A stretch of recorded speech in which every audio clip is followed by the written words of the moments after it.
Buenos días a todos. Estamos aquí reunidos para hablar acerca de una importantísima obra para las iglesias reformadas desde el siglo XVI, que es el Catecismo de Heidelberg, el cual se publicó por primera vez en 1563. Me interesé mucho en el catecismo, siempre me interesó, y lo empecé a estudiar, pero me di cuenta de que así como nuestra Biblia que siempre usamos, que es la Reina Valera 1960, pues la original fue la Biblia del Oso, y luego la publicación en 1604, si no tengo mala memoria, por Cipriano de Valera en Ámsterdam, y en Londres se publicó la versión Reina Valera. Fue Casiodoro de Reina, desde luego, el que empezó la traducción. Cipriano la completó, quizá hizo algunas correcciones y se encargó de la edición, la cual tuvo lugar, repito, me parece que fue en Londres en donde se publicó por primera vez la Reina Valera. Obviamente los lenguajes, en particular el español, van cambiando a lo largo de los siglos, se van modificando de una manera muy interesante, se van consolidando. En España, desde luego, fue el Quijote de la Mancha de don Miguel de Cervantes Saavedra el que le dio una configuración ya más clara al español. Todavía no, por ejemplo, había palabras que no se sabía cómo había que escribirlas, no había una regla general para escribirla. Entonces fue Cervantes el que marcó pauta. Entonces se considera que el Quijote es la obra cumbre y fundamental para la consolidación de la lengua castellana. Sin embargo, la Reina Valera también es un libro importante en ese sentido, también contribuye y se publicó más o menos por las fechas del Quijote. El Quijote se publicó, creo que también en 1604, entonces sí, más o menos son las mismas fechas cuando aparece la Reina Valera y el Quijote. Entonces son obras cumbre de la literatura castellana. La Reina Valera es una joya de la literatura española, no es cualquier traducción, mucho menos, pero van sufriendo a lo largo de los siglos. El Quijote no, obviamente, pero la Biblia sí va sufriendo adecuaciones. Entonces tenemos una adecuación en el siglo XIX, luego creo que hay otra en 1907, y finalmente la revisión de 1960, ya con el español, pues, mediados del siglo XX, que es el que todavía prevalece. Obviamente el lenguaje de la Reina Valera es el español peninsular, como vosotros sabéis, utiliza este lenguaje, ¿no? Nosotros no usamos el nosotros, sino el ustedes, pero bueno, nos entendemos, ¿no? Nos entendemos. Bien, entonces esas revisiones son necesarias porque la lengua va cambiando, todo es dinámico y se va ajustando. Y lo mismo pasó con el Catecismo de Heidelberg. Las iglesias reformadas de Alemania, las iglesias evangélicas reformadas de Alemania, de Baviera, del noroeste de Alemania, asimismo la Iglesia Nacional Lipizana, tuvieron que revisar, adecuar el lenguaje del Catecismo de Heidelberg al alemán. Obviamente no es lo mismo el alemán de Lutero, ¿no?, que el alemán contemporáneo. Asimismo no es lo mismo el español de Miguel de Cervantes que el español contemporáneo. Entonces, estas adecuaciones tuvieron que adecuarse a la lengua moderna alemana, y la versión actualmente aceptada en las iglesias reformadas alemanas es la de 1997. Entonces lo que hice fue tomar esa y traducirla directamente del alemán. Entonces esta es una traducción, creo que muy fidedigna, de la última versión adecuada del Catecismo de Heidelberg. Imagínate que fue publicado en 1563, o sea, hace ya, van a ser casi 5 siglos, ¿no? Muchísimo tiempo ya. Entonces sí era necesario hacer esas adecuaciones. Y bien, bueno, entonces me interesé mucho en hacerlas, y la dejé en edición bilingüe incluso para que los que sean muy puntillosos y conozcan la lengua alemana puedan cotejar y ver que es exacta la traducción, ¿no? Bueno, ok. Vamos a hablar aquí un poco acerca de Por cierto, aquí tengo la información de las revisiones.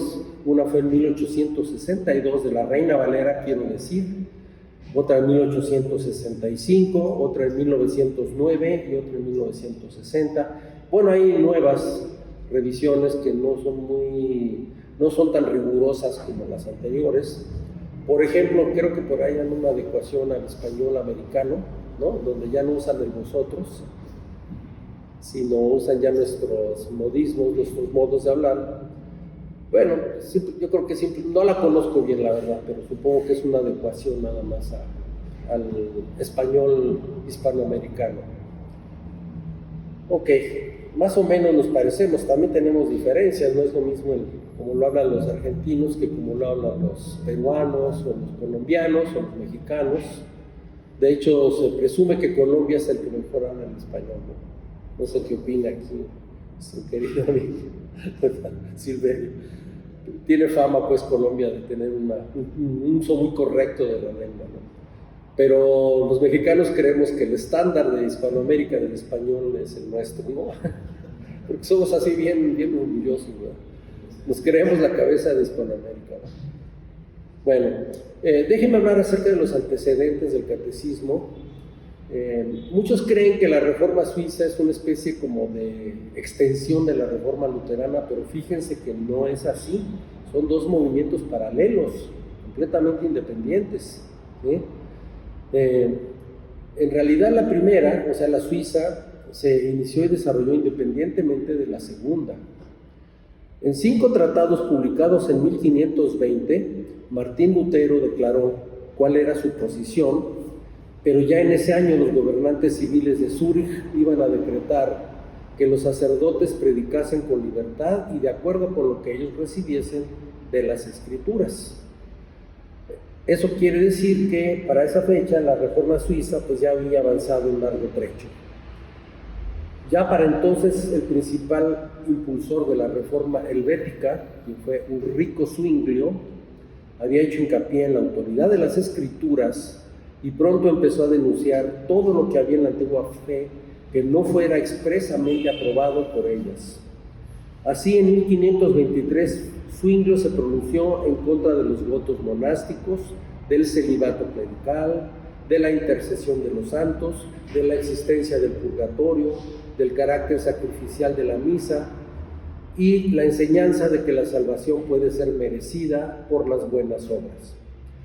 Imagínense nada más en 1523, A la fecha de la Pascua de 1525 ya habían quedado eliminadas de las iglesias las imágenes, las reliquias y los órganos. Los establecimientos monásticos habían sido confiscados por el gobierno suizo, sus propiedades destinadas mayormente a escuelas, y la misa se había suspendido. Se desarrolló un sencillo servicio de la iglesia en alemán, en el cual el sermón ocupó un lugar céntrico.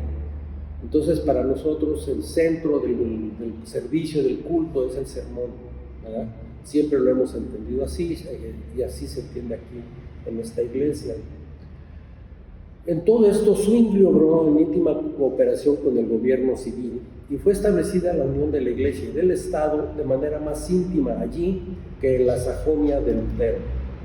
O sea que el Estado se preocupó porque la iglesia llevara a cabo efectivamente la reforma, entonces dio todo el apoyo y no hubo tanta conflicto, aunque sí hubo algunas batallas. De hecho, Zwinglio pereció en una batalla. O sea que sí hubo también, no vayan a pensar, sí hubo en Suiza cierta oposición, pero en general fue mucho más, ¿cómo decirlo?, tersa la reforma suiza que en Alemania. En Alemania, vamos a ver, de otra manera se hizo más fuerte, más estrecha la unión entre iglesia y Estado, pero de una manera diferente.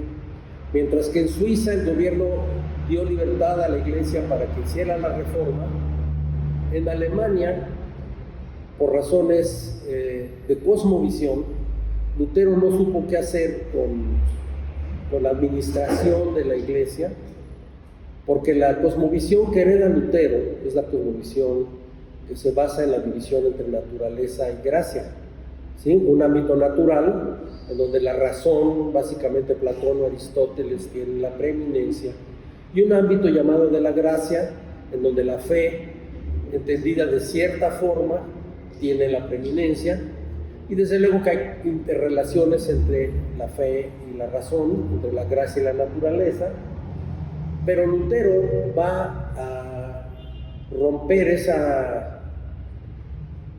edificio de 2 pisos. A mí me gusta llamar el aposento alto al de la gracia.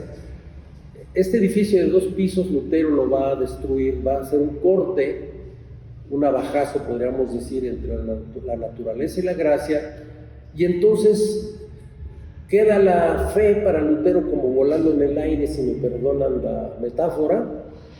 Y entonces cuando le preguntan a Lutero quién va a administrar la iglesia, quién va a administrar el templo, quién le va a pagar a los pastores, quién va a limpiar las ventanas del templo, etcétera, no supo qué decir Lutero. Dijo, bueno, pues como eso pertenece a lo que antes era el ámbito de la naturaleza, que ahora se convierte en el ámbito de la ley para Lutero, pues que se encargue el gobierno, el Estado. Y entonces los príncipes protestantes de Alemania se hicieron cargo de la administración de los templos. Entonces los guardatemplos son funcionarios públicos. De hecho, los pastores son funcionarios públicos.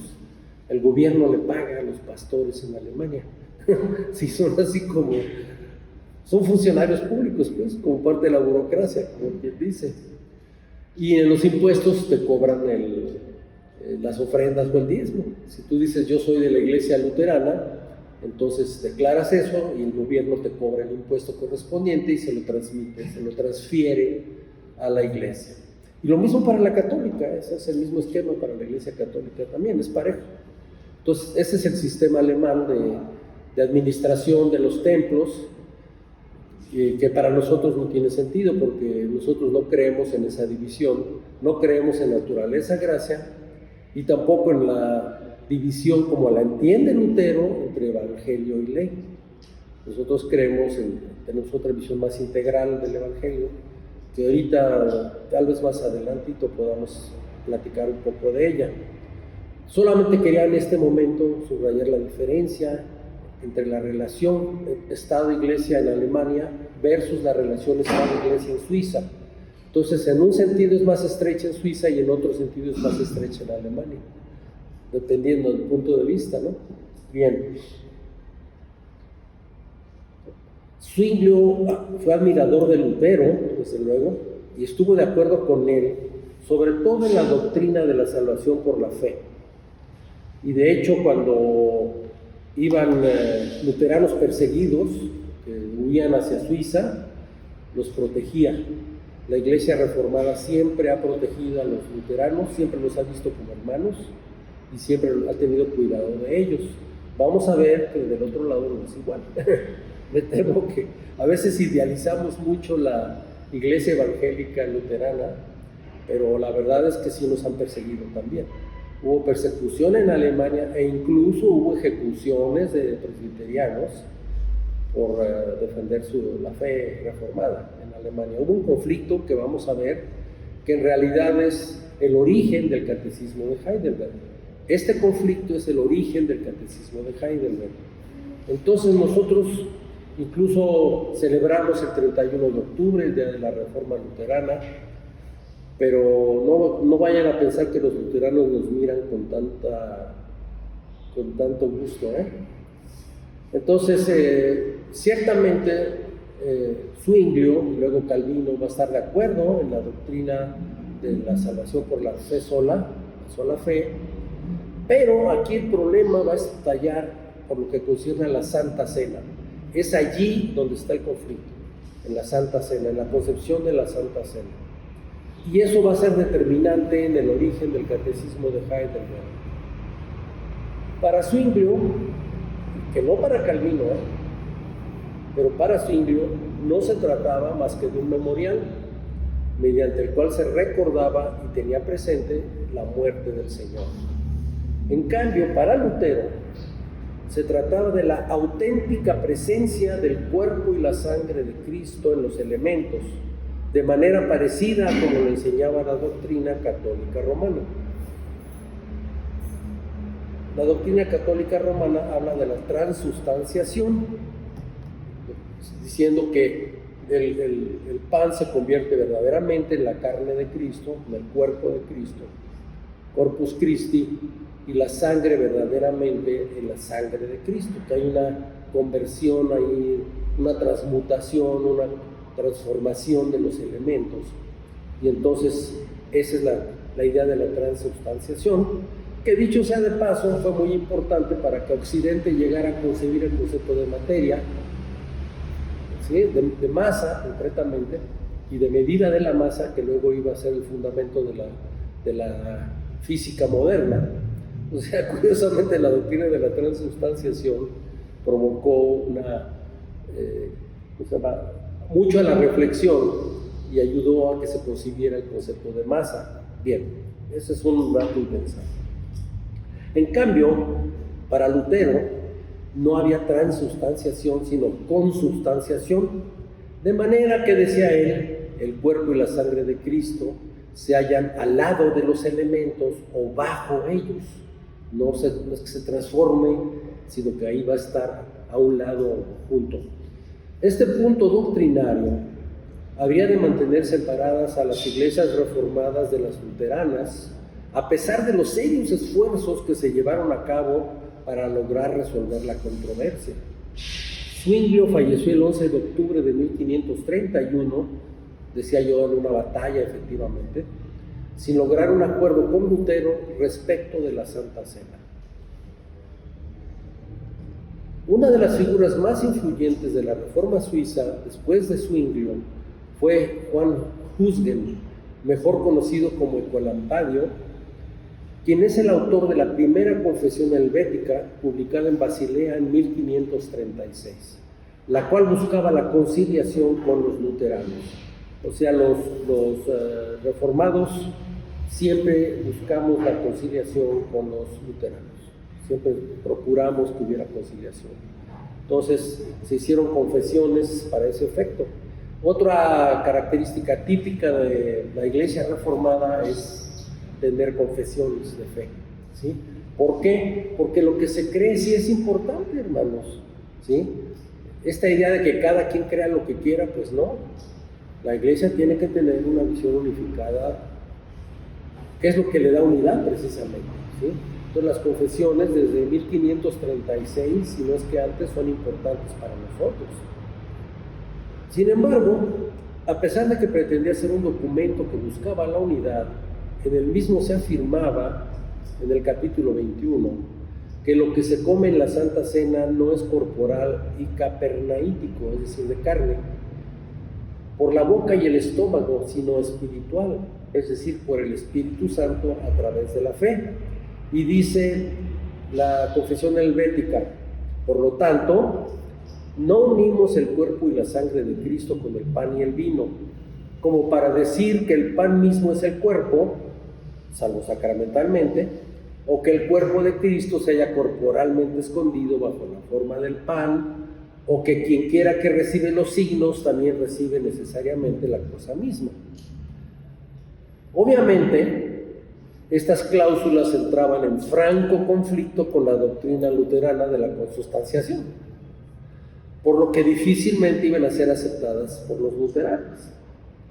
El documento más bien sirvió para poner de manifiesto las diferencias. Entonces, en vez de ser un documento de unidad, pues lo único que logró fue que quedara claro cuáles eran las diferencias, ¿no? Precisamente. Ok. Más aún, las mismas iglesias reformadas en Suiza presentaban una enorme variedad de doctrinas. Cada quien creía lo que se le ocurría. Y tampoco se hallaban en completa unanimidad. Fue precisamente para buscar la unidad de las iglesias reformadas en Suiza que se produjo la segunda confesión helvética entre 1561 y 1566. La obra de Zwinglio fue continuada y consolidada en Zúrich por Enrique Bullingerón. También Bulíngero trató de conciliar la doctrina reformada con la luterana y protegió a los luteranos perseguidos, pero siempre se mantuvo fiel al espíritu y doctrinas básicas de la Reforma suiza y amplió y reafirmó la misma enseñanza sobre la Santa Cena que había presentado la primera confesión. La segunda dice lo siguiente: nosotros no relacionamos el cuerpo del Señor y su sangre con el pan y el vino, como diciendo que el pan mismo es el cuerpo de Cristo, aunque sacramentalmente lo sea, o que el cuerpo de Cristo esté corporalmente escondido en el pan, de forma que dicho cuerpo tenga que ser adorado en el pan, o que quien recibe el signo o símbolo recibe incondicionalmente la cosa misma. Bueno, más bien parecía como que los suizos querían más bien convertir a los luteranos a otra visión de la Santa Cena, no tanto buscar la unidad, ¿no? O buscaban la unidad, yo creo, tratando de convencerlos de que esto era lo correcto. Juan Calvino empezó su actividad en pro de la Reforma en Basilea en 1534. Su institución de la religión cristiana fue publicada en latín, Institutio Christiana Religionis, en 1535 y se convirtió en el libro más influyente de la Reforma protestante. Fue un texto fundamental para consolidar la concepción, la teología o la doctrina de la fe, sobre todo de las iglesias reformadas. Sin embargo, su concepción de la Santa Cena era más cercana a la de Lutero que a la de Zwinglio. Al principio, Calvino estaba más inclinado hacia la consubstanciación que a la doctrina reformada. Sin embargo, en 1549, Calvino y Bulíngero llegaron a un acuerdo sobre los sacramentos que eventualmente fue aprobado en otros centros suizos. El acuerdo fue firmado solamente por Calvino y publicado como Consensus Tigurinus y concluye lo siguiente. Artículo 23. Cuando decimos que por el comer su carne y beber su sangre, los cuales están representados aquí, Cristo alimenta nuestras almas a través de la fe por la agencia del Espíritu Santo, no queremos decir que alguna mezcla o transfusión de sustancia tiene lugar. Queremos decir que extraemos vida de la carne que una vez fue ofrecida en sacrificio y de la sangre que una vez ofrecida en expiación. Artículo 24. De esta manera refutamos no solo la ficción de los papistas concerniente a la transustanciación, sino todos los inventos y vanas sutilezas que reducen la gloria celestial de Cristo o son en algún grado repugnantes a la realidad de su naturaleza humana, pues consideramos que no es menos absurdo poner a Cristo bajo el pan que transustanciar el pan en su cuerpo. Artículo 25. Así que ninguna ambigüedad puede permanecer cuando decimos que Cristo ha de ser buscado en el cielo. La expresión implica y es entendida por nosotros, sugiriendo distancia de lugar. Pues aunque hablando filosóficamente no hay lugar arriba de los cielos, no obstante, así como el cuerpo de Cristo, portando la naturaleza y modo de un cuerpo humano, es finito y está contenido en el cielo como en su lugar, es necesariamente un lugar tan distante de nosotros en punto del espacio como está el cielo distante de la tierra. Aquí el punto es que cuerpo, ¿sí? El concepto de cuerpo implica necesariamente posición y lugar en el espacio. Un cuerpo no puede ocupar dos lugares en el espacio. Entonces, se toma en cuenta esta definición de cuerpo, que pues es la definición que tiene sentido para nosotros. Recuerden que la palabra de Dios nos habla a nosotros en un lenguaje que podamos entender. Entonces, cuando dice cuerpo, quiere decir cuerpo. ¿Ok? Cuando dice oveja, quiere decir oveja o bien una persona que es liderada, conducida por un pastor. Es decir, es un lenguaje que no es un lenguaje metafísico, sino un lenguaje dirigido precisamente al hombre común. Entonces, cuerpo quiere decir cuerpo. Y justamente uno de los pleitos importantes en la historia de la Iglesia fue el cuerpo de Cristo, es decir, la discusión de que Cristo fue verdaderamente un hombre, un ser humano con un cuerpo, con todas las características fisiológicas de un cuerpo. Entonces, esa realidad del cuerpo de Cristo quiere decir que no puede estar en dos lugares al mismo tiempo, ¿sí? No sé, a lo mejor se puede transportar, pero mientras está en cuerpo propiamente dicho, no puede estar en dos lugares al mismo tiempo. Y esto es parte de esa sumisión de Cristo Jesús a la ley, ¿sí? Se sometió también a las leyes de la física y a las leyes de la geometría, no nada más a la ley moral, digamos, sino también a las leyes de la naturaleza. Cristo se sometió, si no, no hubiera podido morir, ¿no? Se sometió a las leyes de la biología también. Entonces, eso es parte de esta concepción, pues, de la Santa Cena. El Consensus Tigurinus sentó las bases de la comprensión de la Santa Cena para todas las iglesias reformadas y presbiterianas hasta la fecha. Así que el documento fundamental para nuestra celebración de la Santa Cena es Consensus Tigurinus. Y no estaría mal tener por ahí una traducción. Bien, vamos a hablar ahora de la reforma en el Palatinado.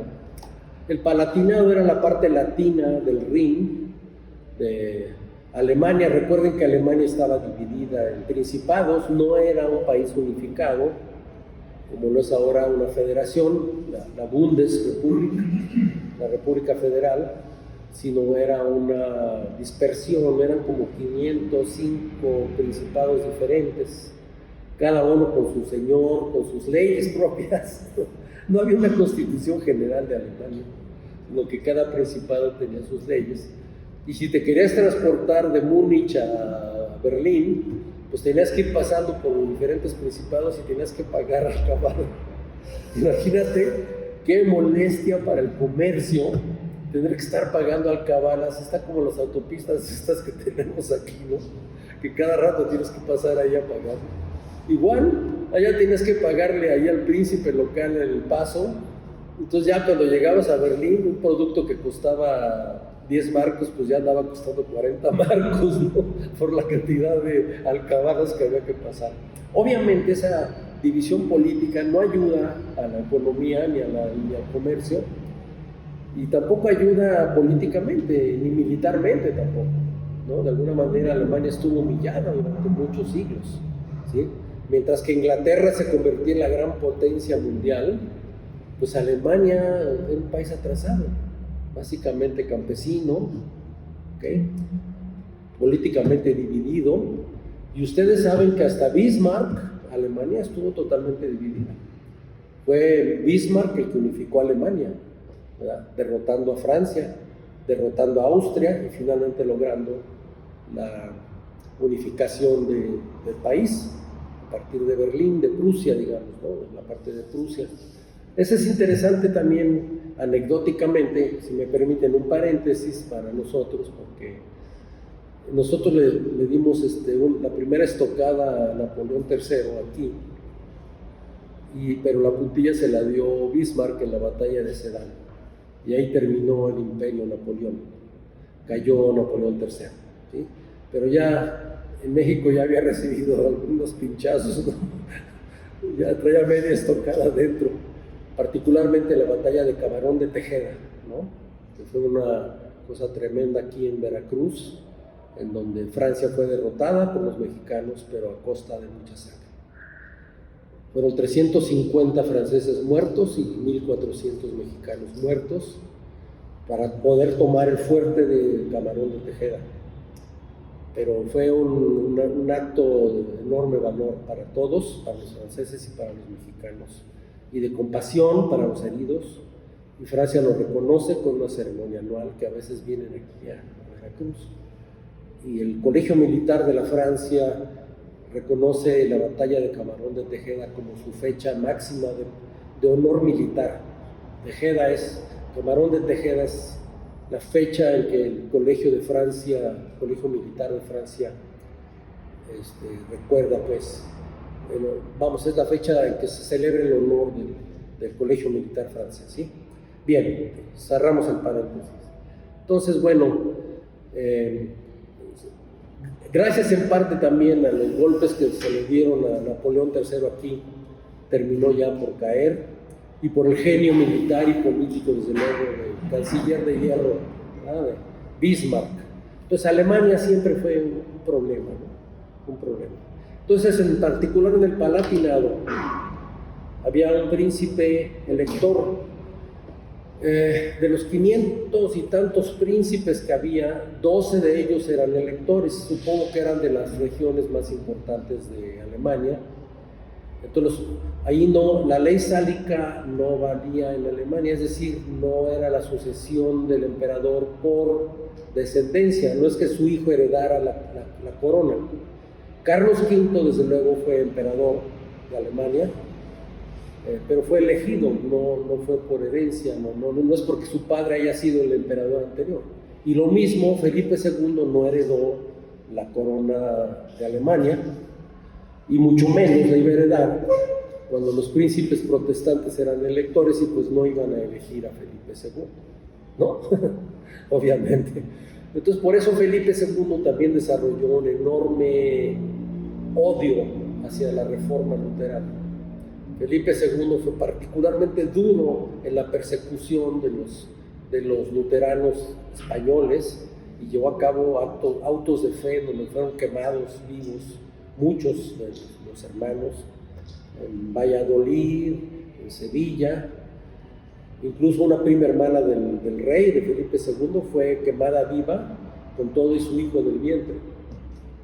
O sea que era así de feroz el odio y la persecución en contra del protestantismo en España. Y por eso España expulsó totalmente el luteranismo, y esa expulsión la tradujo a América. Aquí en América se sermoneaba en contra de Lutero todos los domingos en las iglesias de la Nueva España. Hay un libro por ahí de Alicia Meyer, de la Universidad Nacional, la UNAM, que se llama Lutero en el Paraíso, en donde pueden ver ustedes cómo siglo tras siglo los discursos eran duros en contra del luteranismo, en contra de Inglaterra.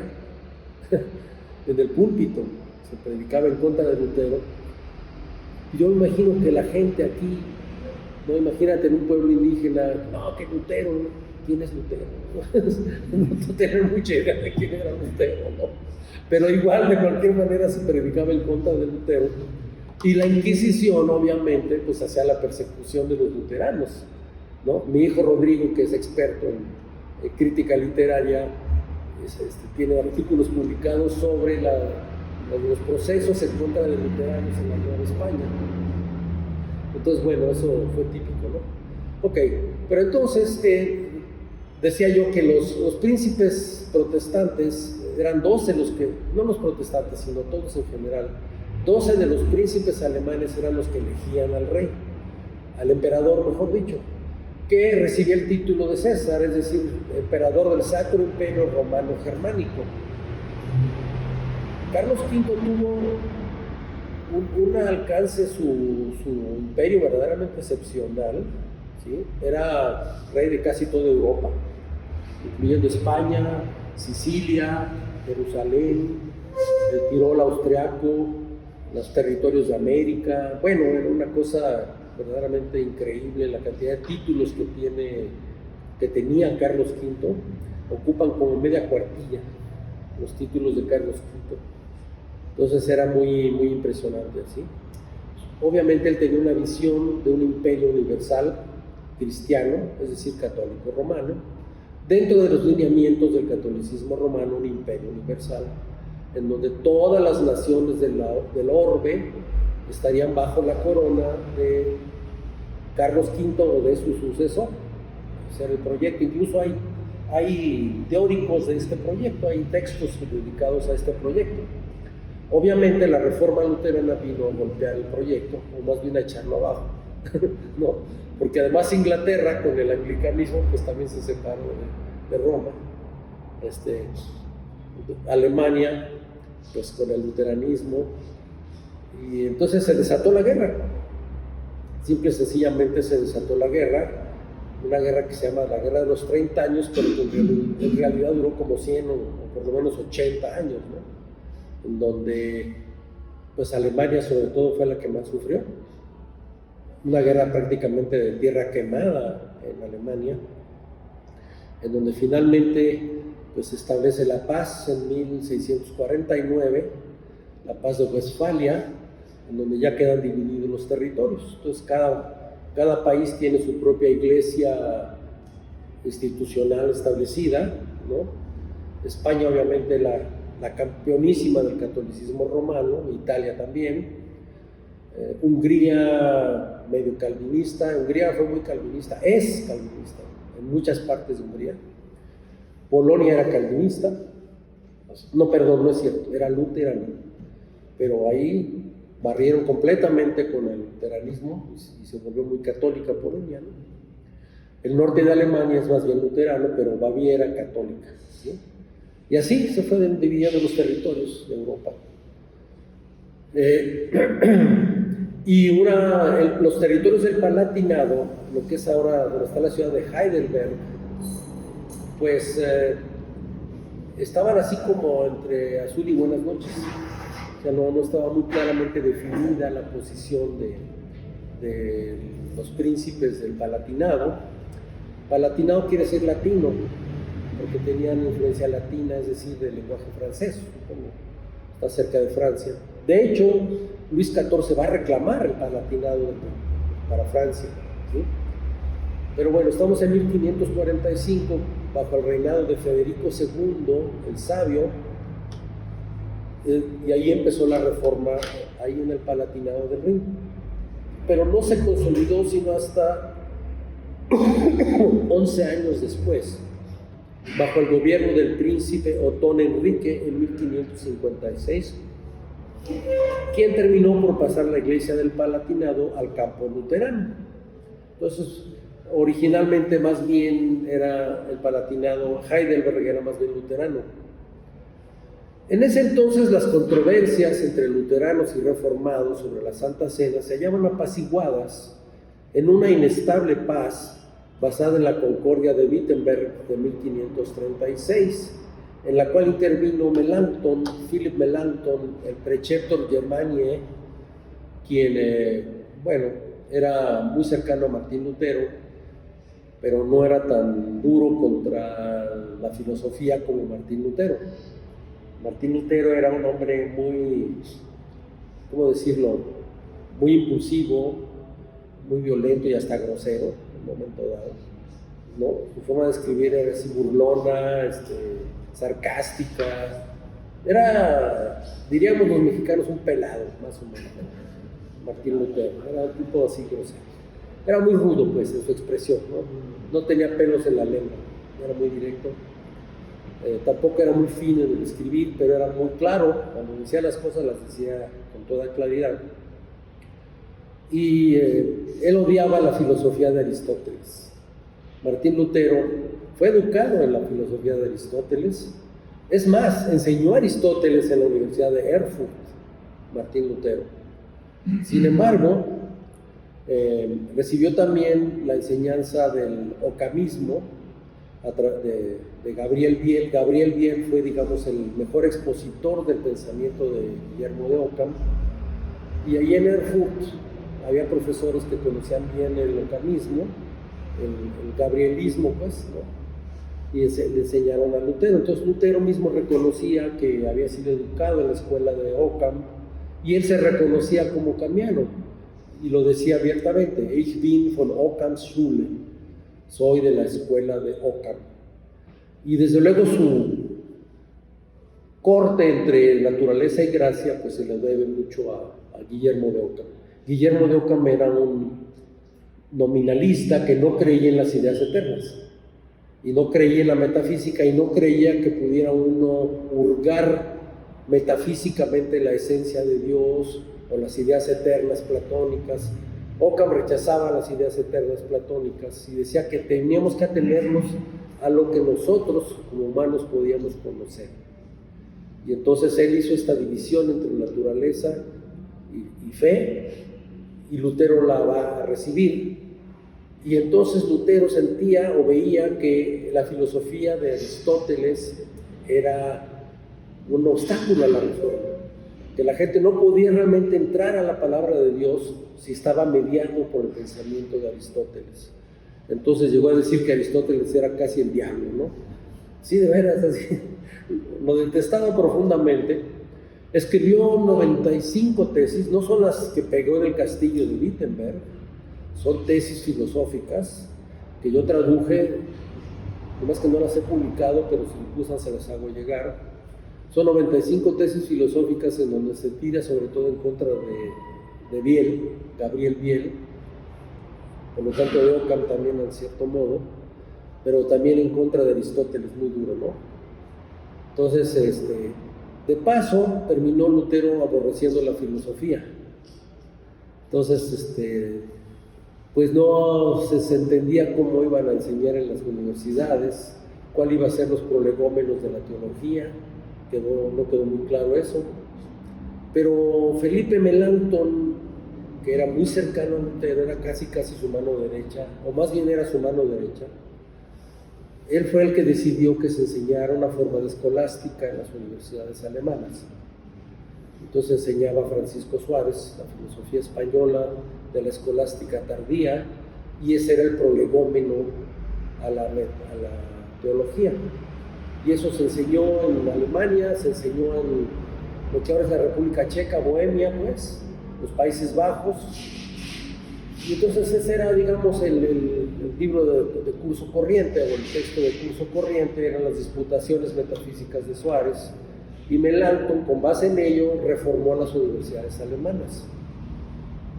Por eso se le conoce como el Preceptor Germaniae, es decir, el preceptor de Alemania, porque él fundó el sistema educativo alemán, ni más ni menos, ¿sí?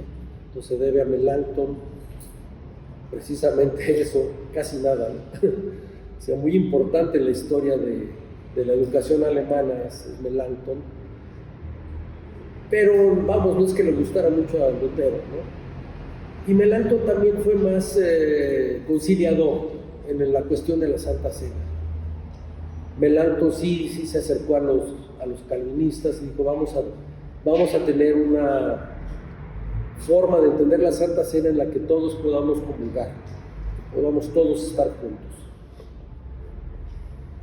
La reformulación, pues, del artículo 10 de la Confesión de Augsburgo en 1540, por su autor Felipe Melanchthon, parecía haber logrado eliminar la controversia y logrado la deseada concordia y unión, ya que el artículo reformulado afirmaba nada más que la comunicación del cuerpo y sangre de Cristo en la Santa Cena, en vez de declarar, como lo hacía en 1530, que se hallaba bajo la forma del pan y el vino. Es decir, la idea general de Melanchthon y los reformados es, hay una comunicación del cuerpo y la sangre. Nosotros entendemos a partir del consensus tigurinus que al tomar la Santa Cena estamos participando, es decir, ¿cómo decirlo? Se nos aplica ese cuerpo y esa sangre, se nos aplica a nuestra alma, a nuestro espíritu, por virtud del Espíritu Santo, pero no es que nos estemos comiendo el cuerpo y la carne de Cristo, lo explico, sino que se nos aplica justamente, participamos de manera espiritual en esa muerte y en esa carne y en esa sangre. Es una especie de participación, una comunión espiritual que tenemos con ella, ¿sí? Es una aplicación, ¿sí? Dios aplica la muerte de Cristo a sus elegidos, a sus hijos. Entonces, en la Santa Cena, lo que estamos recibiendo es una aplicación precisamente de ese cuerpo y de esa sangre. No es que nos estamos comiendo o bebiendo la sangre. Entonces, fíjense que Melanchthon era un hombre más conciliador, muy educado, bueno, creador de nada menos que de la educación alemana. Entonces, era un hombre muy, muy educado, muy conciliador, y no le daba no creía mucho en la idea de la consubstanciación, pero había algunos luteranos que sí eran radicales y eran duros con eso.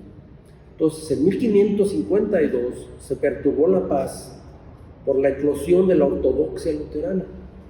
la cual denunció a la teología sacramental suiza, particularmente la de Calvino, con el objeto de reafirmar a las iglesias luteranas en la concepción luterana original de los sacramentos. Rugía la controversia en toda Alemania, y repito, hubo ejecuciones de calvinistas, o sea que hubo persecución así dura en contra de la iglesia reformada. Entonces rugía esa controversia en toda Alemania cuando muere el príncipe Enrique Otón y sube al poder el príncipe elector Federico III, el Piadoso, en 1559, para encontrar que Heidelberg era una arena de discordia, lucha y confusión religiosa de tal magnitud que amenazaba la existencia misma del Estado y la Iglesia. La mediación de Melanchthon a través de su juicio aprobaba el curso del elector al silenciar la controversia sacramental y recomendaba el uso de una forma general para la administración de la Cena del Señor, tal como la de 1 Corintios 10:16, la cual no ofrecería espacio para una dudosa disputa. El consejo fue recibido y seguido con contentamiento, y ahora sobre esta base las cosas se calmaron temporalmente hacia el cierre del año de 1559. Otra vez Melanchthon, ¿verdad? Apliquen 1 Corintios 10:16 y no metan aquí toda una controversia de que si está la sangre o no está la sangre. Entonces, Melanchthon realmente fue un hombre que buscó la unificación de las iglesias reformadas y luteranas en Europa. Pero la obstinación de los luteranos provocó el disgusto del elector, quien se veía más y más insatisfecho con el tono y espíritu del partido luterano extremista y de esa manera más y más confirmado, desde luego, en su original disposición favorable a la iglesia reformada. Se convenció de que la religión del Palatinado debía ser ordenada y establecida tanto en doctrina como en el culto, siguiendo el tipo reformado en general y no el luterano. Entonces fue allí donde el príncipe dice: se acabó la controversia, nosotros somos reformados, no somos luteranos. Pero entonces había que formar un ministerio apropiado. Ese es otro punto muy importante. Una iglesia bien constituida debe de formar ministerios correctos, apropiados. Entonces Federico para ello decidió que era necesario la creación de un catecismo, y este es el origen del catecismo de Heidelberg, precisamente. Él ordenó que se escribiera este catecismo, para cuya redacción fueron designados Gaspar Oleviano y Zacarías Ursino, uno muy intelectual y el otro un predicador más bien fogoso. Entonces uno era más como predicador, ¿verdad? Había predicadores tremendos, En Suiza estuvo, por ejemplo, Guillermo Farel, que era tremendo, Ese llegaba, imagínate que llegaba así al mercado Jauregui y se trepaba ahí en un muro o lo que fuera y empezaba ahí a predicar duro, arrepiéntanse, y así les predicaba, y la gente se quedaba así, y tuvo mucho impacto en Suiza la prédica de Farel. Era un tipo duro, Cuando Calvino pasó por Ginebra, vio a Farel, y Calvino tenía pensado dedicarse a hacer investigación, a escribir, a estar encerrado en su cubículo con sus libros y muy a gusto con un fogón calientito, ¿verdad? Y dedicado a pensar y escribir muy a gusto, alejado del mundanal ruido. Le dice Farel: no, necesitamos que tú te asumas aquí el pastorado y la dirección de la iglesia. No, ¿cómo crees, hombre? Yo no me voy a dedicar a trabajo académico. Pues entonces que Jehová maldiga tu trabajo. Ah, caray. Entonces Calvino se quedó así, dijo: no, pues sí, entonces sí me voy a volver pastor. Entonces empezó a pastorear la iglesia de Ginebra, y empezaron los conflictos, porque imagínate cómo era Ginebra, pues como el resto de Europa. No sé si han visto esta serie de Netflix, Los Borgia, ¿sí? Veanla para que vean lo que era Europa, ¿no? Era pura corrupción, puro adulterio, pura violencia, homicidio, lucha por el poder. En Italia se ve esto con mucha claridad, pero yo creo que el norte de Europa era igual. No vayan a pensar que los italianos eran peores. Ginebra era una posilga moral, una posilga espiritual, lleno de violencia, de adulterio, no sé si hechicería, pero ciertamente superstición, ¿verdad? Ignorancia, necedad, y ahí tuvo que trabajar, ¿sí?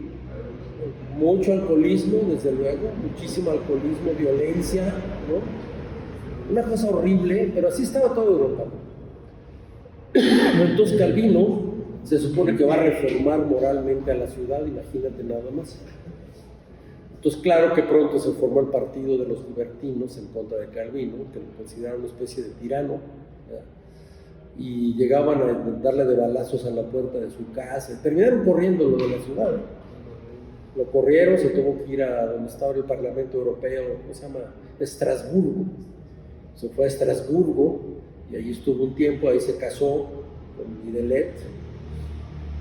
Y ahí estaba, en Estrasburgo, cuando los mismos ginebrinos, ya con la cola entre las patas, llegaron a buscarlo a Estrasburgo y a suplicarle que por favor regresara a Ginebra.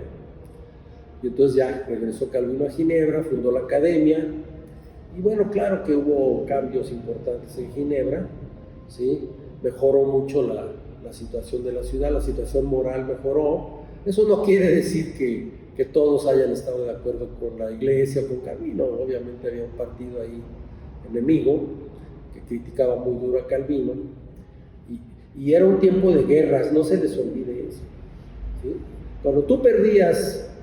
Cuando una posición teológica perdía la discusión teológica, pues les cortaban la cabeza, ¿no? Y el otro partido se establecía ahí en la ciudad, ¿no? O sea, ganar una controversia teológica no era una cuestión de deporte, sino era de supervivencia. Entonces Ginebra ya se había construido sobre una base político-teológica trinitaria. Entonces cualquier disensión en ese sentido se veía como un ataque a las bases mismas del gobierno y del Estado. Y es en ese contexto que llegó Miguel Serveto, que, escapando de la Inquisición de Francia, se escapó en Lyon, la ciudad de Lyon, se escapó y se le ocurrió ir a Ginebra a desafiar a Calvino, ¿sí? A discutir teológicamente. Es como si a mí se me ocurre ir aquí a la Coliseo a desafiar al Hijo del Santo, ¿no? Más o menos, ¿no? O cuando yo era chavo, pues ir a desafiar a Blue Demon o al Santo o una lucha ahí en la Coliseo, ¿no? Más o menos eso fue lo que hizo Serveto, digamos que bastante imprudentemente. Y entonces, desde luego, que pues lo detuvieron en Ginebra y lo condenaron a muerte por herejía. Y la ley de aquel entonces pues castigaba con el fuego, ¿no? O sea, los herejes eran quemados, y los calvinistas y reformados estaban siendo quemados en Francia, en la hoguera, ¿verdad? Entonces fue condenado a la hoguera a Serveto, y Calvino les dijo: miren, muy compasivo Calvino, no lo quemen, mejor cortenle la cabeza. Lo cual, desde luego, es una misericordia. Sí, la verdad es una misericordia. Porque véanlo no como un hereje, sino como alguien que está desafiando los fundamentos del Estado y subvirtiendo el gobierno. Entonces, más bien trátenlo de esa manera. Y lo que le dijeron los del Consejo de Ginebra es: lárgate de aquí. Tú no tienes injerencia en este asunto y déjanos a nosotros. Fue el Consejo de Ginebra el que decidió la ejecución de Serveto de esa manera. Pero bueno, la culpa de la quemada se la avientan a Calvino, ¿no? No importa, no se trata de justificar nada aquí, porque además así era la ley en aquella época, no era nada raro, ¿no? Obviamente tuvo que pasar tiempo para que se modificaran esas prácticas y se introdujera la tolerancia, que el mismo calvinismo va a ser un factor importante para que entrara la tolerancia. Pero no en ese momento de guerra. Si estás en un momento de guerra, no puedes ser tolerante, ¿sí? Además, los anabaptistas también estaban creando problemas. De hecho, crearon guerra, hicieron una guerra enorme en Alemania. Iban pueblo por pueblo asesinando a las personas, a las mujeres, violando a las mujeres, violando a las monjas, asesinándolas, asesinando a los nobles, a los sacerdotes, etcétera, quemando los castillos, quemando las iglesias. Son los anabaptistas violentos de Thomas Münster, ¿sí? Son las famosas guerras campesinas de Alemania, hasta que fueron reprimidos, obviamente, es una represión brutal, terminaron matándolos prácticamente a todos. En una discusión con Luis Villoro, quien fue quizá el filósofo más importante de México en el siglo XX, tiene un libro que se llama El proceso ideológico de la revolución de independencia, en donde habla acerca de cómo se inicia la guerra de independencia en Dolores Hidalgo, por Miguel Hidalgo, y el actuar de las tropas de Hidalgo era exactamente igual al de Münster. Eran violadores, saqueadores, asesinos que iban haciendo este tipo de cosas, incluso en la Alhóndiga de Granaditas. Y desde luego que Ignacio Allende estaba ya muy en contra de lo que estaba sucediendo, y Allende empezó a fusilar a los insurgentes. Entonces, cuando detuvieron a Hidalgo en Acatitas de Baján, en Chihuahua, iba preso por Ignacio Allende, porque las atrocidades que cometieron las turbas de Miguel Hidalgo eran brutales, e Ignacio Allende se había opuesto a ellas. Sí, en ese mismo libro de Villoro ustedes pueden ver la retractación de Hidalgo y las razones por las que permitía semejantes atrocidades. Decía que si no las permitía, se le iba a dispersar su ejército. Entonces, precisamente para que no se le dispersara, daba rienda suelta a que hicieran lo que quisieran. Y se arrepintió Hidalgo, inclusive ahí están sus declaraciones. Y entonces Villoro y yo estuvimos de acuerdo en que fue muy parecido, el ejército llamado insurgente de Miguel Hidalgo fue muy parecido a los turbas de Thomas Münster de Alemania. Fueron formas de actuar muy parecidas de los dos ejércitos, ¿sí? No traen un plan de acción muy determinado, no es un ejército regular, no respetan nada, ¿no? Sino que es como una eclosión de furia, de violencia nada más, ¿no? Y lo mismo pasó en Alemania, hasta que Lutero les dijo a los príncipes: oigan, metan orden, ¿sí? Y lo dice así literalmente: ¿para qué quieren la horca, el cuchillo y el garrote? Así está escrito por Lutero, tal cual se los estoy diciendo entre comillas. Y bueno, efectivamente vino la represión durísima y aplastaron la rebelión, y Münster fue ejecutado desde luego. En fin, ese es un episodio que no se ha estudiado lo suficiente, que no se conoce lo suficiente. Engels, en su opúsculo sobre las guerras campesinas de Alemania, reconoce a los anabaptistas de Münster como precursores de la revolución comunista.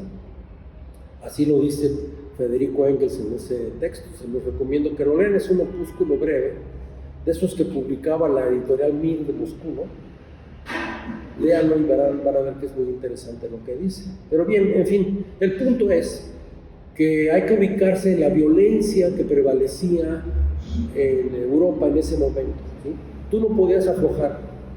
O sea, si llegaba un cuate ahí a armar barullo teológico, había que ejecutarlo así, directo, ¿eh? No podías permitir ninguna disensión, porque esto iba a provocar la caída del gobierno y entonces la entrada de otra fuerza diferente y de otra iglesia diferente. Desgraciadamente, así fue. Esa es la historia y no podemos ocultarla. Entonces fue precisamente pues para formar un ministerio apropiado para el palatinado que Federico decidió crear el catecismo. Pero ubíquense que este era el ambiente y la atmósfera que había, ¿sí? Ok. Entonces, Zacarías Ursino fue uno de los autores. Nació en Breslau, Silesia, en 1534, y estuvo en la Universidad de Wittenberg, miren, donde Lutero clavó las tesis precisamente, donde estudió literatura.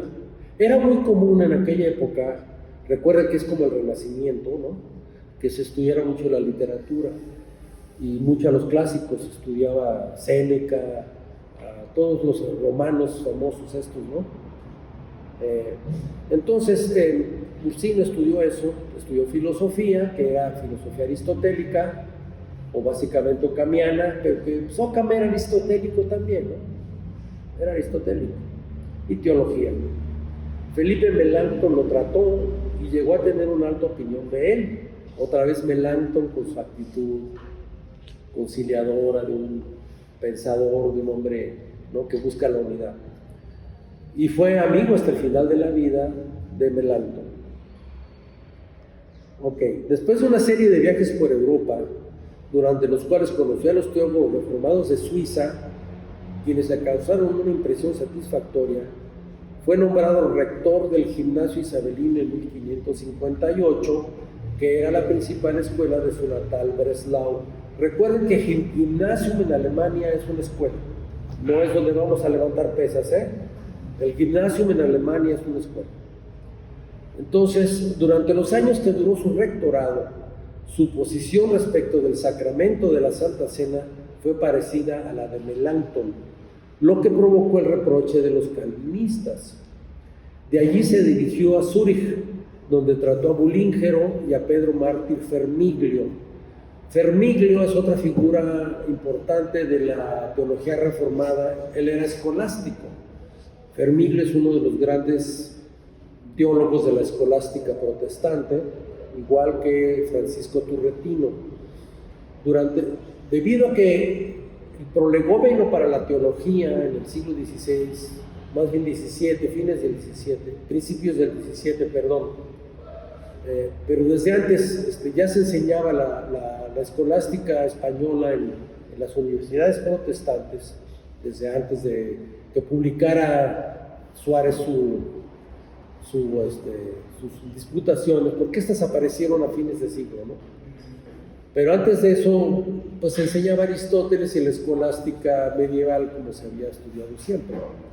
Entonces, Fermiglio y Turretino tenían esa formación, era una formación escolástica, y Teodoro Beza también.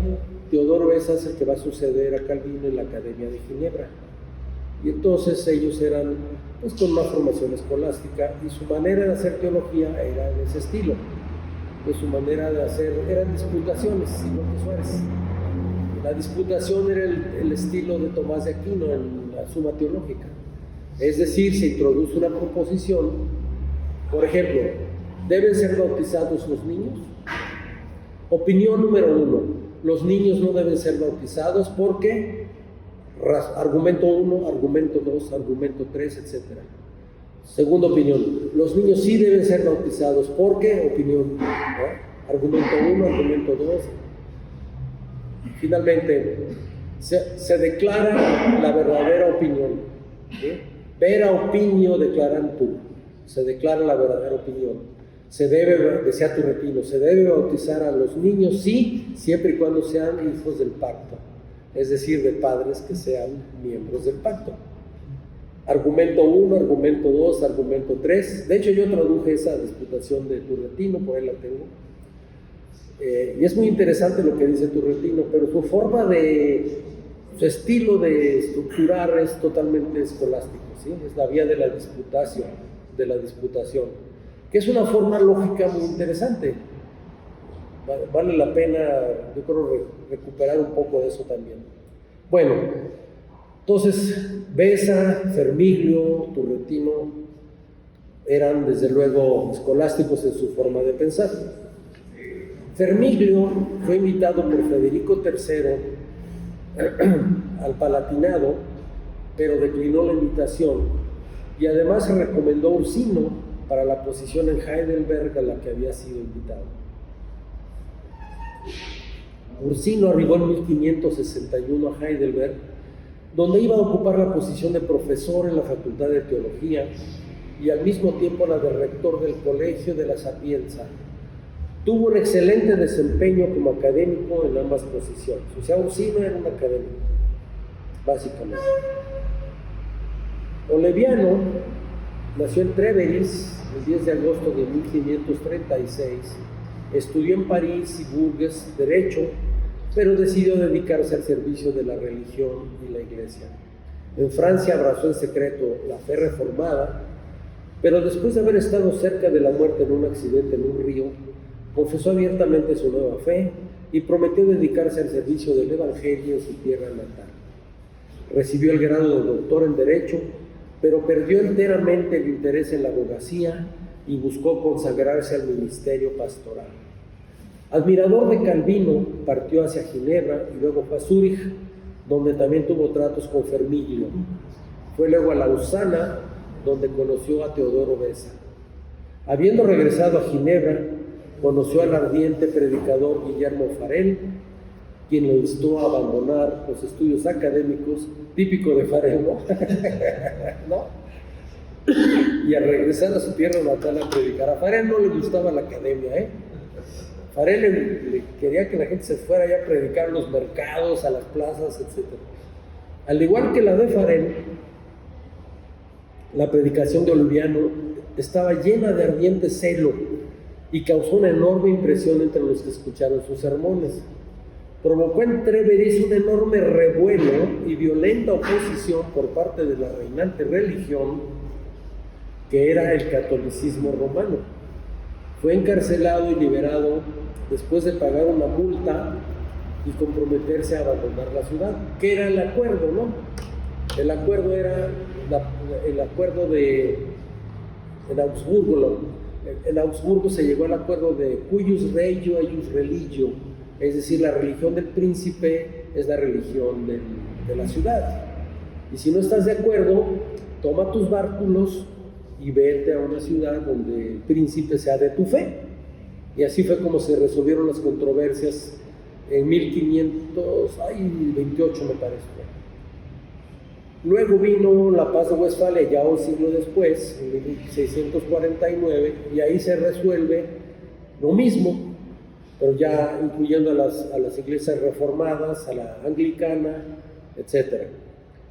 Bien, entonces sencillamente lo multaron y lo corrieron de la ciudad y se tuvo que ir. Entonces se fue precisamente hacia Heidelberg en 1560, donde encontró trabajo en el Colegio de la Sapienza y posteriormente en la Facultad de Teología de la universidad.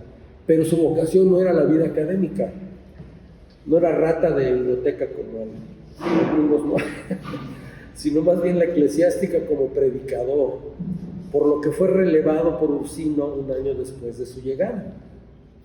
Entonces él se dedicó a la predicación en la iglesia de San Pedro, que es una iglesia muy bonita que pueden ver ustedes si se meten al Google en Heidelberg, iglesia de San Pedro, y es una iglesia que todavía está muy bonita, junto al río,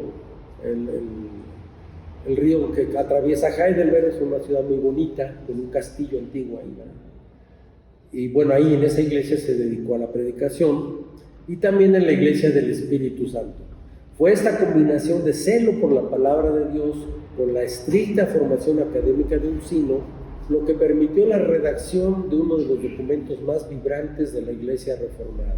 Entonces, uno, predicador fogoso, y el otro es un académico, científico, ¿no?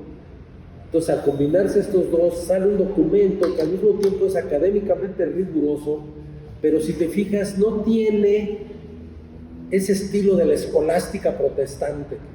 Proposición 1, los infantes deben ser bautizados. Porque argumento número 1, argumento número 2, no es así el catecismo de Heidelberg. El catecismo de Heidelberg es más, un poco más, ¿cómo decirlo? Como más predicado, ¿sí? Como que apela más al corazón, más así al llamado que este pensamiento así abstracto, el cual también es importante. Yo no estoy diciendo que no sea importante, pero es otro estilo diferente. La finalidad del catecismo era impedir que Heidelberg siguiese siendo una arena de discordia, lucha y confusión religiosa de tal magnitud que amenazara la existencia misma del Estado y la Iglesia. Ello se debe a que en el siglo XVI, en toda Europa, se mantenía vigente el principio de la homogeneidad religiosa, el cual postulaba que la unidad política se basaba en la prevalencia de una sola iglesia. Convencido en conciencia de la corrección de la doctrina reformada, el prudente príncipe del Palatinado quiso que se redactara un documento bíblicamente cimentado que sirviera para formar a los ministros de la iglesia en sus dominios. Una característica de la reforma helvética y sus extensiones es el cultivo de la teología y la convicción de la importancia de la educación. El catecismo responde a esta convicción, pero también las iglesias reformadas se han caracterizado por la importancia que dan a la confesión, a formular con precisión lo que la iglesia cree o debe de creer. El catecismo de Heidelberg forma parte de esta rica tradición que ya contaba con la confesión belga de Guido de Brès, publicada 2 años antes que el mismo catecismo, en 1561, y que se iba a engrandecer con los cánones de Dordrecht de 1619 y la magnífica confesión de fe de Westminster de 1647. De hecho, catecismo de Heidelberg, confesión belga y cánones de Dort constituyen pues los documentos fundamentales junto con la confesión de Westminster de la Iglesia Nacional Presbiteriana de México, ¿sí? Estos son nuestros orígenes históricos precisamente. De hecho, los documentos de la unidad son 3: catecismo de Heidelberg, confesión belga y cánones de Dort. Déjenme una palabra sobre el sínodo de Dort y otra sobre la confesión de fe. Guido de Brès fue un mártir, fue ejecutado por Felipe II en Bélgica a raíz de los disturbios de los llamados iconoclastas, que bueno, se metían a las iglesias, agarraban las reliquias, los santos y todo, las sacaban a la calle y les ponían fuego, ¿no? Entonces, a Felipe II, como tú te podrás imaginar, no le gustó. Entonces envió a sus fuerzas para que reprimieran a sobre todo los anabaptistas, pero los calvinistas entraron también al desorden, no creas tú que no, también entraron. Y esto le costó la vida a Guido de Brès. Lo acusaron de ser instigador de los motines y lo ahorcaron en Bruselas. Entonces es un mártir realmente Guido de Brès. Y su confesión es de las primeras confesiones ya reformadas, bien elaboradas, completas, digamos. Y luego viene el catecismo de Heidelberg 2 años después, y ya en el siglo XVII viene cuando la tregua de la guerra de los 80 años, porque los calvinistas holandeses le declararon la guerra a España, y entonces tuvieron 80 años de guerra contra España, hasta 1648, en que se firma la paz de Münster. Hay por ahí un cuadro muy interesante, donde están los católicos españoles jurando con el signo de la cruz, con la Virgen, que ya se terminó la guerra con los holandeses, y del otro lado están los holandeses con la Biblia, jurando que ya se terminó la guerra con España. Les voy a buscar el cuadro y se los mando por ahí. Es un cuadro muy bonito, muy interesante, que está en el Museo de Ámsterdam. Y bueno, les da a ustedes una idea, ¿no?, de cómo era el espíritu de la época, ¿verdad? Bueno, y se hace la paz, y simultáneamente está apareciendo en Inglaterra la confesión de fe de Westminster, que desde luego va a adoptar inmediatamente la Iglesia Presbiteriana Escocesa, que además hizo una profesión de pecado, ¿no? Hizo su declaración pública de pecado, y adoptó el catecismo la confesión de fe de Westminster y los catecismos mayor y menor, ¿verdad? Hay más cosas, en lo de Westminster hay más cosas, hay sobre el culto, hay otros documentos, yo lo tengo todo completo en inglés. Nosotros nada más, a veces publicamos nada más la pura confesión, el catecismo mayor, el catecismo menor, pero hay más documentos que fueron emitidos en Westminster en aquella ocasión. Bueno, y en los cánones de Dort es una abreviatura de Dordrecht, una ciudad muy bonita que yo conozco porque además ahí publiqué mi primer libro, he estado ahí. En Dordrecht se realizó el famoso sínodo a raíz del surgimiento de la llamada iglesia remonstrante en los Países Bajos, que era una iglesia que seguía las enseñanzas de Jacobo Arminio, ¿okay? Igual que los metodistas de Wesley en Inglaterra, ¿no? Entonces surge en los Países Bajos un movimiento dentro de la iglesia holandesa, un movimiento pues espiritual o teológico, si tú prefieres, de carácter arminiano, y eso fue lo que provocó el llamamiento al sínodo de Dort. El sínodo no pretendía ponerse a platicar, ni a discutir, ni a dialogar con los arminianos.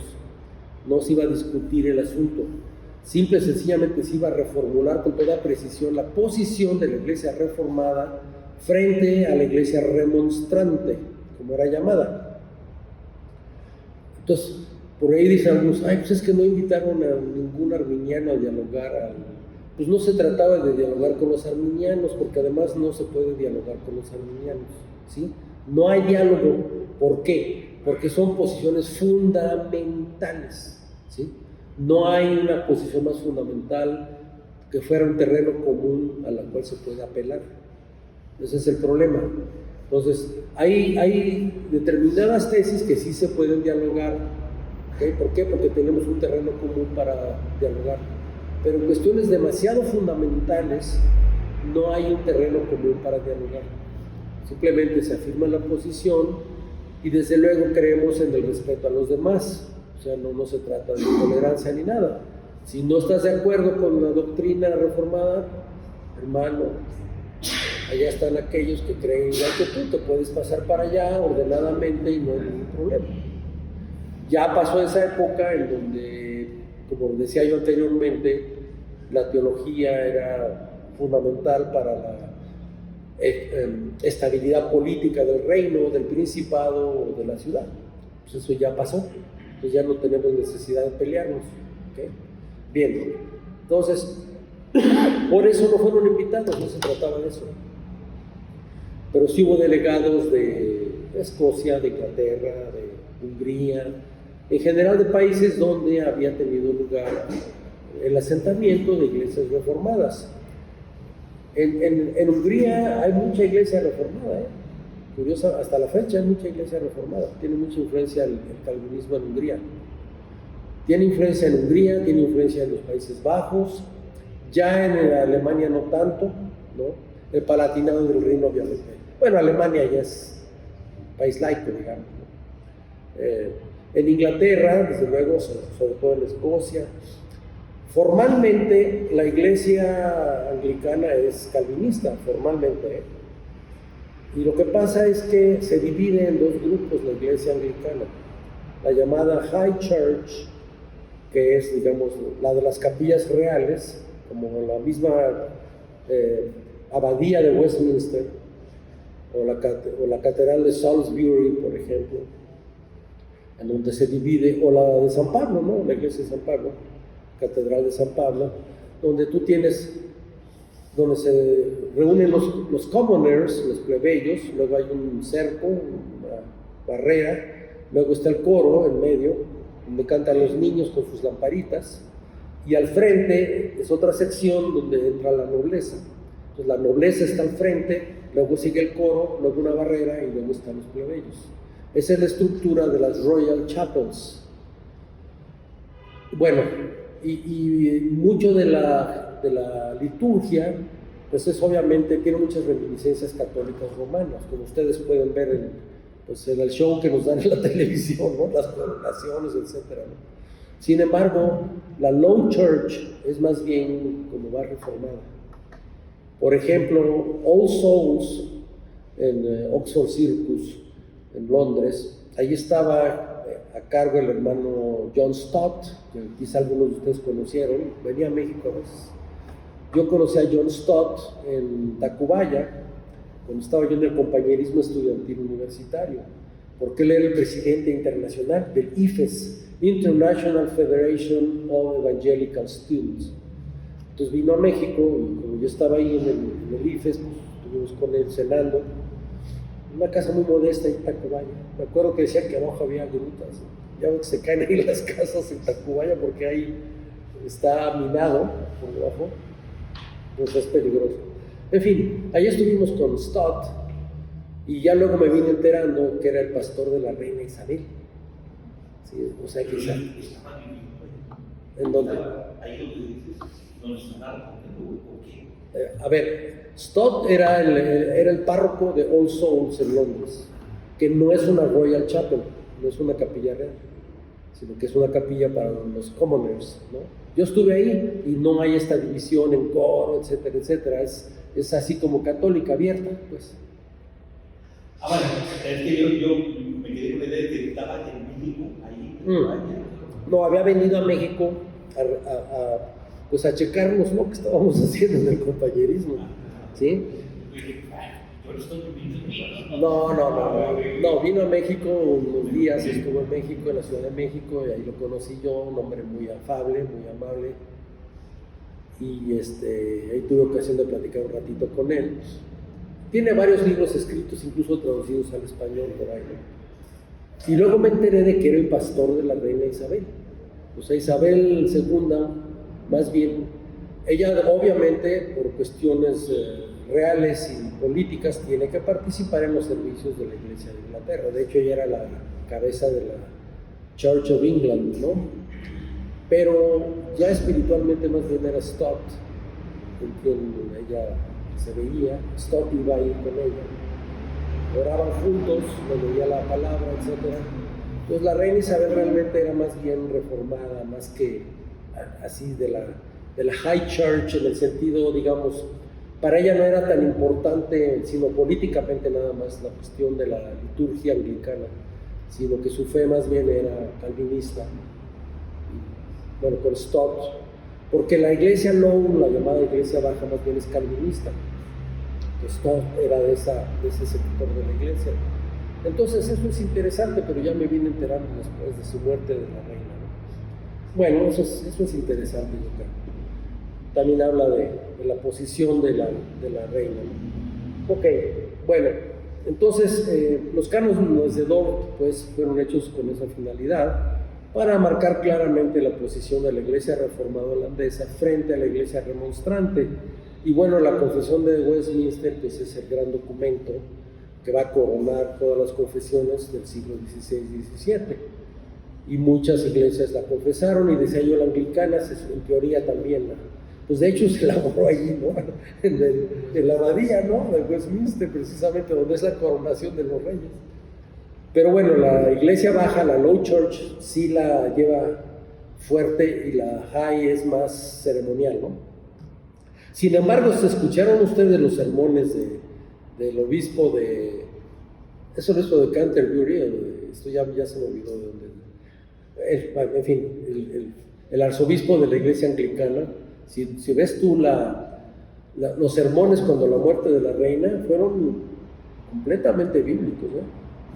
Completamente bíblicos. O sea que son bíblicos, pero al mismo tiempo mantienen toda esta idea de la liturgia, pero además ellos sí creen en la transustanciación. Ese es otro punto importante, ¿sí? Creen en la transustanciación. Bien, hay una pregunta, la pregunta 80 del Catecismo, que es controversial.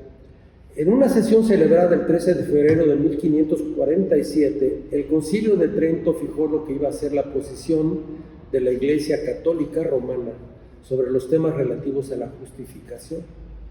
Después de una disertación en 16 capítulos, se emitieron 23 cánones, condenando, entre otras opiniones, las doctrinas que la Reforma Protestante está enseñando en varios lugares del norte de Europa. Destacan entre estas condenas las del canon 9, el cual atacaba directamente al corazón mismo de la Reforma. Si alguno dijere que el pecador se justifica con sola la fe, entendiendo que no se requiere otra cosa alguna que coopere a conseguir la gracia de la justificación, y que de ningún modo es necesario que se prepare y disponga con el movimiento de su voluntad, sea excomulgado. También es importante destacar la confirmación de la doctrina de la transustanciación en los cánones primero y segundo relativos a la Eucaristía, a saber, canon primero: si alguno negare que en el Santísimo Sacramento de la Eucaristía se contiene verdadera, real y sustancialmente el cuerpo y la sangre, juntamente con el alma y divinidad de nuestro Señor Jesucristo, y por consecuencia todo Cristo, sino por el contrario dijere que solamente está en él como en señal, o en figura, o virtualmente, sea excomulgado. Canon segundo: si alguno dijere que en el sacrosanto sacramento de la Eucaristía queda sustancia de pan y de vino juntamente con el cuerpo y sangre de nuestro Señor Jesucristo, y negare aquella admirable y singular conversión de toda la sustancia del pan en el cuerpo y de toda la sustancia del vino en la sangre, permaneciendo solamente las especies de pan y vino, conversión que la Iglesia Católica propísimamente llama transubstanciación, se ha excomulgado. Estas son pues las anatemas que se emitieron en el Concilio de Trento en contra de todas las formas de la Reforma protestante, sea luterana, sea reformada calvinista. Por eso se le conoce como el Concilio de la Contrarreforma. Sí, señor. Así es. Y el Canon Sexto dice lo siguiente: si alguno dijere que en el santo sacramento de la Eucaristía no se debe adorar a Cristo, Hijo unigénito de Dios, con el culto de la tría, ni aun con el externo, y que por lo mismo ni se debe venerar con peculiar y festiva celebridad, ni ser conducido solemnemente en procesiones, según el loable y universal rito y costumbre de la Santa Iglesia, o que no se debe exponer públicamente al pueblo para que le adore, y que los que le adoran son idólatras, sea excomulgado.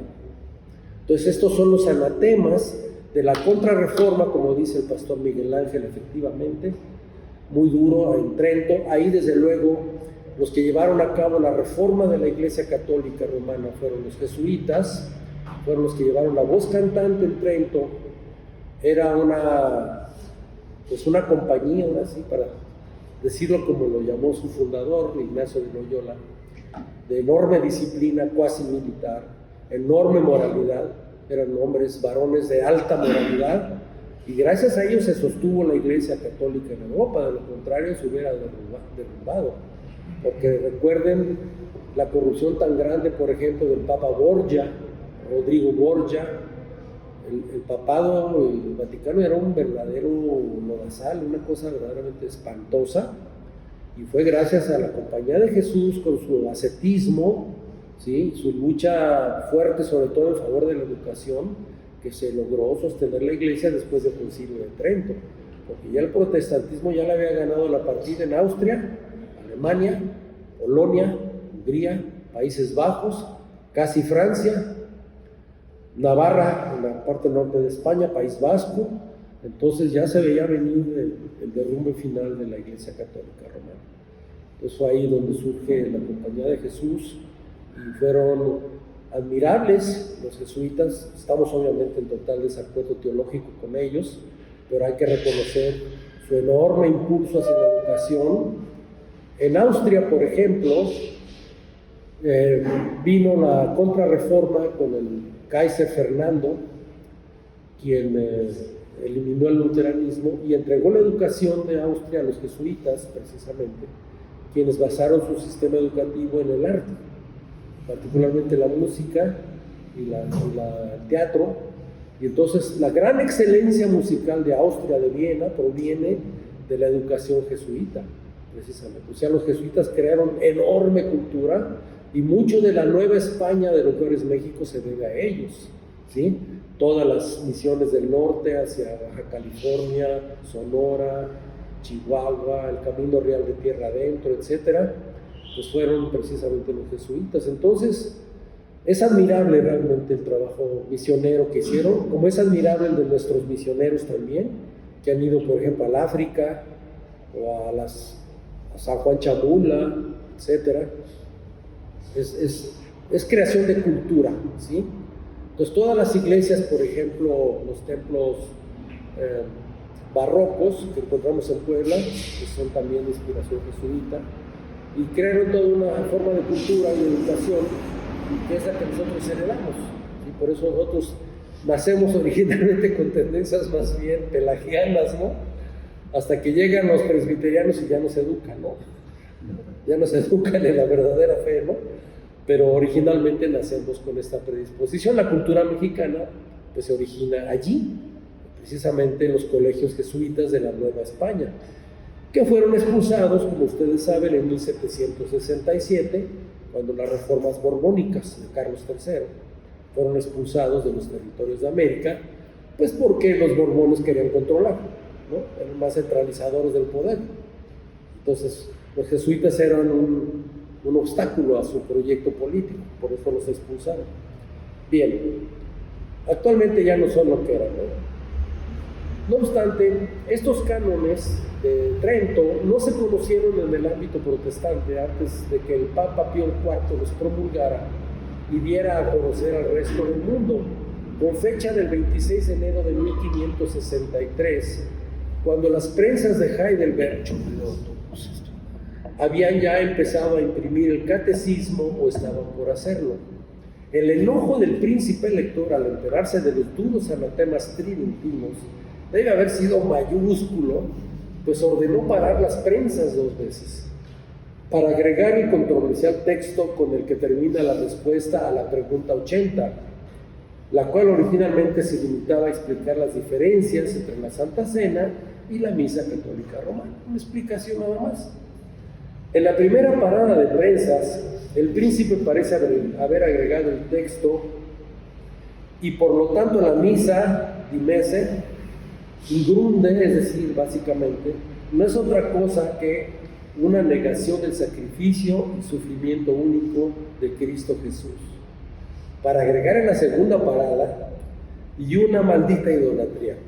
Así, eine vermaledeite Abgötterei, una maldita idolatría. Obviamente este duro anatema, agregado por el príncipe, iba a ser fuente de daño y tropiezo, pues ofendía a los creyentes católicos y hacía que rechazaran un documento que por lo demás presentaba de una manera realmente bíblica y piadosa las enseñanzas puras y santas de las iglesias reformadas. Es en realidad a esas alturas embarazoso presentar este adendum, pues es un principio de convivencia en la pluralidad religiosa, no ofender a otras confesiones, sino tan solo presentar la posición propia con toda ciencia y doctrina. Entonces nuestros amigos católicos los respetamos, además, ellos así entienden la Eucaristía, es su forma de entenderla, nosotros la respetamos, ¿verdad? Ya no estamos en esta época de guerras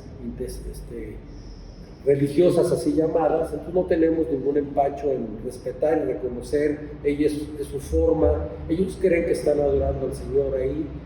Bueno, no es que ellos estén queriendo adorar un pedazo de pan, sino que ellos creen que están adorando a Cristo, nosotros creemos que están equivocados, pero eso es lo que ellos creen. Entonces nosotros respetamos eso y simplemente exponemos la diferencia y ya no suscribimos estas terribles violencias o esta manera tan dura de decir las cosas, ¿verdad? Ok, entonces nosotros creemos más bien en el diálogo respetuoso entre las diferentes confesiones cristianas, aunque no sea más que para tener claras nuestras diferencias, ¿verdad?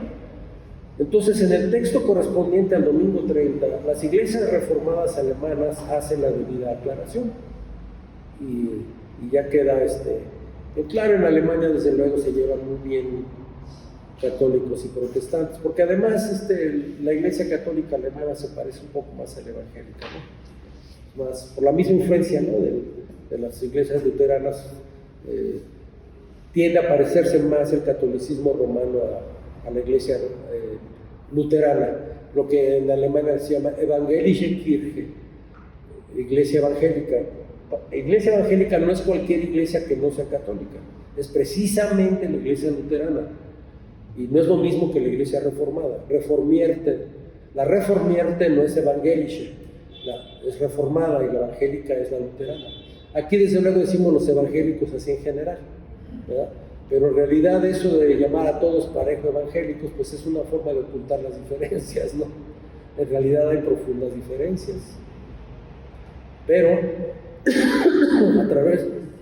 por el consenso de Cincinnati, mediante el cual se repartieron la República Mexicana las llamadas iglesias evangélicas, pues se buscó una forma de consenso también, que fue básicamente el fundamentalismo y el dispensacionalismo.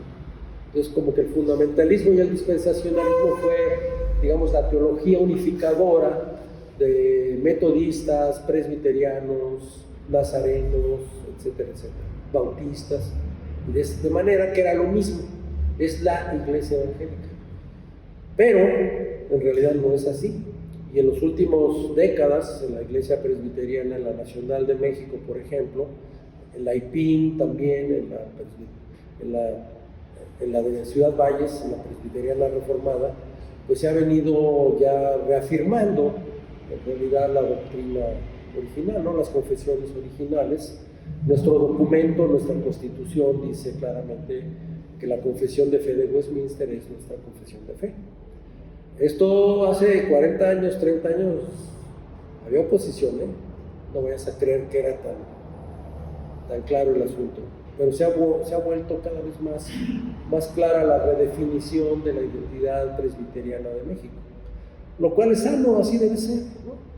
Porque no es cierto que sea la noche en la que todos los gatos son pardos, hay diferencias esenciales, ¿sí?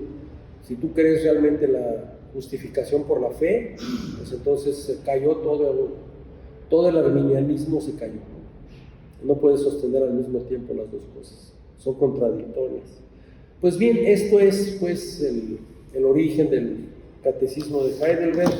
Por aquí se ha vendido junto con un diario de Obenel, que es basado en el mismo catecismo, trae que se llama devocionales, ¿no? Son 365 devocionales para acompañar el catecismo. El catecismo, como ustedes saben, pues se imparte teóricamente en 52 domingos, ¿no? La idea era que cada domingo se impartiera una parte, y así al terminar el año terminaba de exponerse todo el catecismo. Y bueno, pues este es uno de nuestros documentos, y básicamente esta es la historia que dio lugar al mismo. Es más antiguo incluso que la confesión de fe de Westminster. 80 años más o menos, sí, casi un siglo. Sí, este es de 1563, la de Westminster es de 1649. Qué impresionante documento, porque imagínense que eran como 150 doctores reunidos durante 10 años para desmenuzar cada artículo, ¿no? O sea, que oponerte a la confesión de fe de Westminster o tratar de reformarles así otra vez, aventarte un tiro con el santo o con Blue Demon, ¿no? ¿Sí? O sea, es un documento tremendamente sólido. Luego a muchos hermanos no les gusta eso, ¿no? Creen que les roba libertad o espontaneidad o no sé qué, pero en realidad al revés, ¿no? Es una cosa que nos da estabilidad, nosotros sabemos lo que creemos y vamos juntos lo que creemos, ¿no? Eso es importante incluso para establecer la liturgia. Si no, pues cada quien hace lo que quiere. Pues no se trata de eso, ¿no? ¿Sí? Es más, los hermanos, los reformados, sobre todo en sus comienzos en el siglo XVI, eran tremendamente celosos de la doctrina, pero así exageradamente celosos, y también de la liturgia. Entonces, por ejemplo, parece talibán, hasta da pena, pero Calvino quemó los órganos de la iglesia de Ginebra, ¿no? Digo, pues mejor los hubieran guardado para otro uso, ¿no? Pero los quemó, los órganos los quemaron, así al estilo talibán, ¿eh? De repente se hacían cosas así como los talibanes, los hermanos, de demasiado celo, ¿no? Y entonces instauró la salmodia exclusiva y además a capela, ¿no? Todo tenía que ser cantado a capela, nada de órganos ni de instrumentos musicales. Entonces, cuando nuestro hermano Juan Sebastián Bach llegó con el príncipe de Anhauser en Alemania como cantor, pues no tenían trabajo para él en la iglesia porque eran calvinistas, eran reformados. Entonces todo era puros salmos a capela. Entonces se quedó, ¿qué hago? Dice Bach, ¿qué hago? Pues me pongo a escribir otra clase de música, y ahí empezó a escribir las famosas suites orquestales, que además al príncipe le gustaba la música, era aficionado. Entonces ahí se echaba un palomazo con Bach, ¿no? ¿Verdad? Me acompañaba ahí, imagínate, ¿no? Tocar ahí con Bach. Hasta que se casó, y ya cuando se casó, nada más se ocupaba de la mujer, y ya no le hizo caso a Bach. Entonces Bach mejor se fue, y lo contrató la iglesia de Leipzig como cantor, ¿no? Pero traía su música de órgano, que ustedes conocen, las toccatas, las fugas, todo eso. Y el consistorio le decía, oye, no, esta música aquí no, está fuera de lugar, esta música no es correcta. Y estaban enojadísimos con Johann Sebastian, ¿no?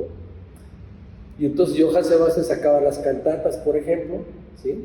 Cantata. Tenía una cantata para cada culto, ¿eh? ¿Han visto la obra de Bach? Son 150, ¿qué? 500 CDs, una cosa así, era una cajota así de este tamaño. Ahora yo la tengo, pero ya en el formato digital. Una cosa impresionante, ¿eh? Si necesitas un tera para que quepa la obra de Bach. Y no les gustaban las cantatas, no les gustaba el órgano, pero él pues no podía hacer otra cosa más que meter eso. Y entonces el consistorio estaba enojado y decía, este señor Bach no tiene remedio. Y ahí estuvo en Leipzig hasta que falleció. Sus hijos también fueron músicos, algunos de ellos fueron músicos, ¿verdad? Pero bueno, Bach es reputado como el más grande, quizá el más grande músico de toda la historia, ¿verdad? Él era de fe luterana y casi toda su música está dedicada a alabar a Dios, sobre todo las cantatas, muy interesantes sus cantatas, son varios volúmenes. En fin, bueno, esa es así fueron las cosas en Europa, impacta el arte obviamente, ¿no? Las iglesias jesuitas pues fueron barrocas, extremadamente llenas de figuras, que aquí con la mano indígena se convirtieron en un prodigio, ¿verdad? De colorido y de formas. En cambio, las iglesias reformadas del norte de Europa, de los Países Bajos, son austeras, ¿verdad? De una belleza, de una austeridad así verdaderamente impresionante, ¿no? Con la mesa para la Santa Cena nada más y el púlpito. Los púlpitos generalmente no están al frente, están como así en un lado, ¿no? A un lado. Sí. Y los holandeses sí se preocuparon de hacerle la competencia a los católicos, construyendo grandes templos.